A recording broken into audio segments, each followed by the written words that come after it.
helpful. Mm-hmm. We have some more that we can discuss. So the next one is worrywart. Are you a worrywart? I guess when it comes to some things, maybe, yeah. Like, sometimes I get insomnia, and I know it's because my brain is worrying about stuff. Or you just can't let it go. Yeah, which is kind of why I took up yoga, meditation, because just calming down those thoughts that are just going crazy around in your head. So I would be a worrywart if it wasn't for my yoga practice. I think the yoga helps me keep my mind calm. Oh, cool. But I have that natural tendency, I think. Okay, so what about things around the house? Are you a clean freak? No. No, I am messy, like ridiculously messy. I don't see mess. I don't see it. It's like a blind spot. So you're a slob? Yeah, kind of, yeah. And this is the one thing that drives my husband crazy, because he's very tidy, he's very clean, very neat. So you guys are yin and yang. Yeah, he likes things to go in the proper place, and he likes things to be tidied up, put away. And for him, it's a sort of a therapeutic thing. It's, I guess, the mirror of his mental state. If there's a mess going on, he feels uneasy, so he needs to tidy up in order to kind of be focused and calm. I'm kind of the opposite. If everything's too tidy and neat, I get a bit freaked out. I'm comfortable in mess. Very good. Comfortable in mess. Comfortable in chaos. Yeah. Well, that leads us to the next one. Maybe this relates to your husband. Mm-hmm. Is he a control freak? Yes. Absolutely. He is, yes. So can you explain what a control freak is? Control freak is someone who likes to be has to be in control all the time of all things. And if there's disorder or something's left, it causes him stress. Yeah. It causes him stress. So just simple things like maybe like a house guest. While he's a very friendly and generous and warm person, having an extra person in the house makes him uneasy because it's a factor that's out of his control. Yeah. So how about other things like, are you a video game junkie or a TV junkie? There are certain games that I have to take off my phone because they will eat away my time. Right, like Angry Birds and stuff. Stuff like that. The ones that are just really simplistic ones, things like Tetris and putting squares in boxes, right, and Bejeweled, where you change, moving things around. Those kind of games I can get very readily addicted to, so I have to be careful. I had like a brief, intense fling with Tekken. There's like fighting games. I was really into fighting games and playing. Wow, that's hardcore. Yeah, but it was short-lived, and I felt it was like an unhealthy obsession that I had. Yeah, you can just But it was great. I mean, I enjoyed it when I did it. It was fun.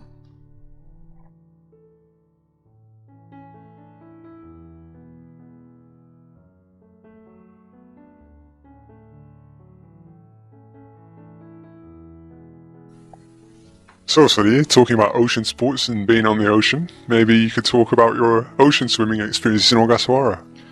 Yeah, I love swimming, It's so peaceful to be there in the ocean. And the ocean in Ogasawara was very clear, and you could see so many fishes, and I'd love to go swimming and be immersed in the ocean. It was like another world. It was very beautiful, but there was one time. Oh, that time. What happened? My friends had come to visit, and so we went fishing. But before they started fishing, I decided to go for a swim. And I swam, and I could see all the way to the bottom of the ocean.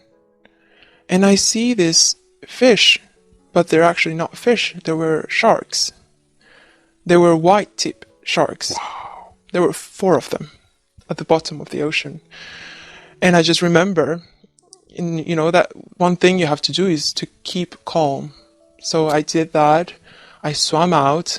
I told my friends, there are 4 sharks down there, so get me out of here. So they got me out of there. But my heart was beating so fast. I was so scared. Were they dangerous, those sharks? Well, they're not dangerous. They might be able to like bite a finger off, but I didn't want that to happen either. So as soon as I saw them, I came out of the place. Yeah, but that was so scary. Wow. Ogasawara sounds beautiful and amazing and dangerous all at the same time. That's right. So Mark, what about you? Do you have any encounters with fish? With fish? Well, I remember that fish in... Don't you remember when we saw it together? We were swimming in that beach called Kominato, and we swam out around those rocks where we always went, and we're looking, we had our snorkels on, it's all peaceful and pretty and like just tranquil, and we're looking at all the fish, and then suddenly that freaky fish like started staring at us. Do you remember that?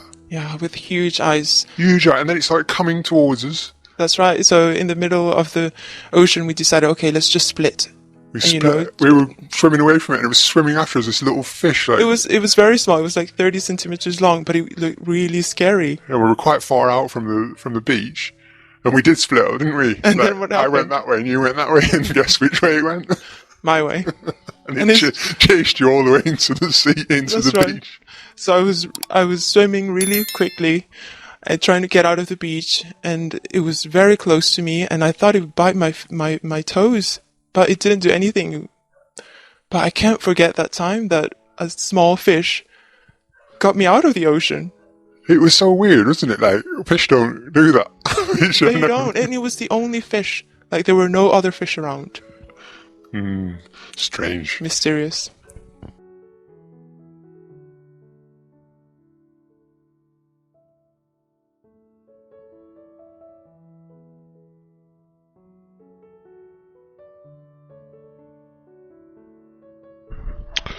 So Meg, I hear that you're quite the baker. You like to bake brownies, cookies, things like that? Yeah, I love to bake. It's pretty relaxing for me and kind of fun, kind of a creative outlet, baking. Well, everybody notices it in the office when we see you bring in brownies for your students, and we're all jealous. We wish we were in your class. So what's it with baking? Like, is it just something you do to relax? Yeah, well, personally, I love sweets. Like, would eat only sweets if my body could handle it, but I try to eat regular food too, so I think I inherited that from my mom. But, so because I love sweets so much, it ends up being really fun making something, like brownies or cookies. And for the creative outlet aspect, I love to make cupcakes or cakes, and I don't know if you've heard of cake pops. And no, what's a cake pop? A cake pop is like a little piece of cake on a stick coated in chocolate. Oh, really? That sounds pretty good. So in America right now, they're getting pretty popular. Some people are saying it's the new cupcake. So I don't know if you know, a few years back, cupcakes got pretty popular. And so now we have cake pops. And I was in the process of starting a little cake pop business before I moved to Japan. So it's really fun because you can make the cake pops, and it takes a while, but then you can decorate them in all these really creative ways for different holidays or parties or birthday or just cute things. So so the creativity plus something sweet makes it fun for me. That's awesome. But what cake pop, is it like a corn dog but like a cake?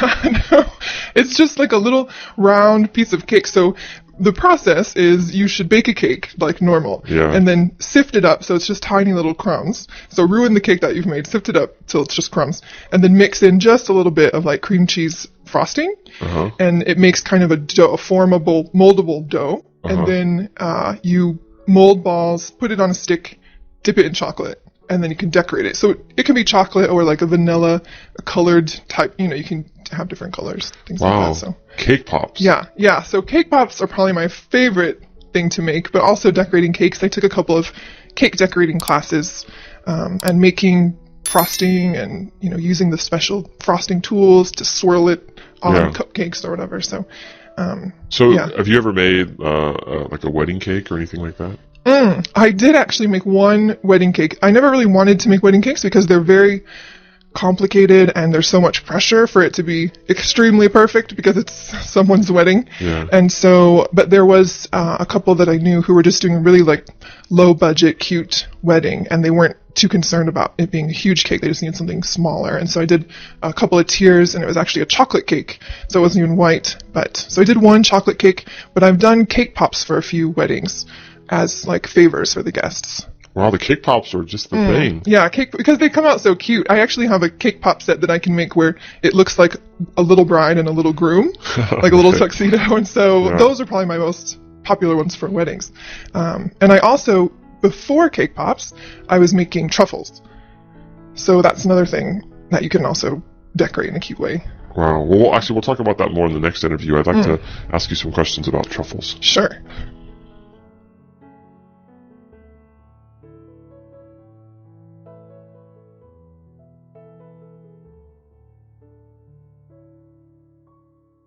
Okay, so Meg, we're talking about baking, and in the last interview, you mentioned cake pops and some other stuff.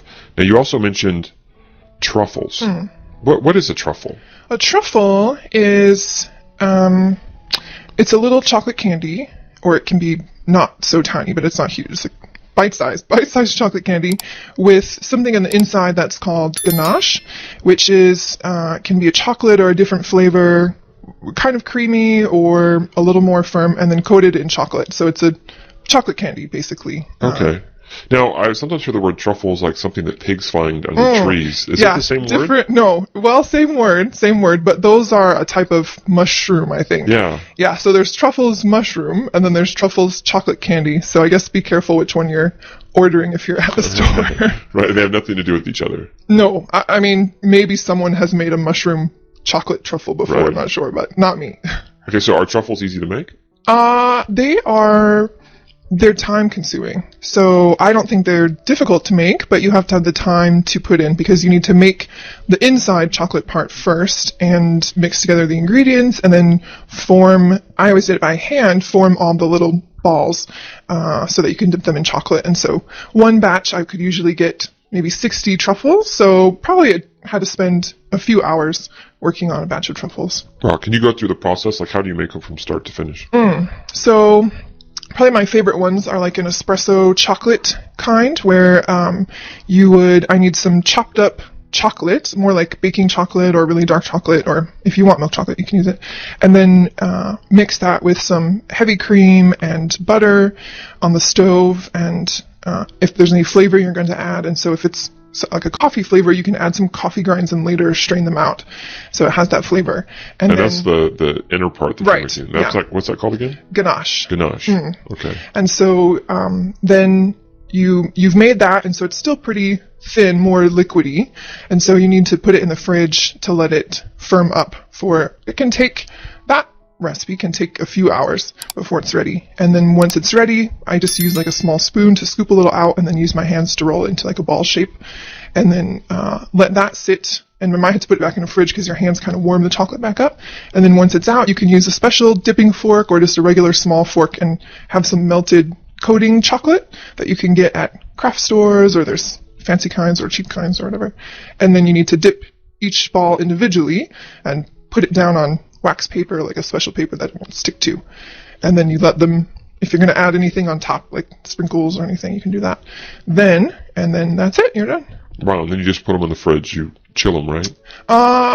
You don't have to. They're better actually if you keep them out of the fridge, because if you put them in the fridge, then you maybe have to handle issues with it going from cold to warm. And chocolate, you might not know chocolate, if it gets too cold sometimes, or like frozen, little white spots can come to the surface, and so it kind of ruins the prettiness of the chocolate. So, okay. Yeah, so you can just leave them out. That's good to know. Yeah. Oh, thanks. Well, I might give it a try, but it still sounds pretty well, hard. I'll help you.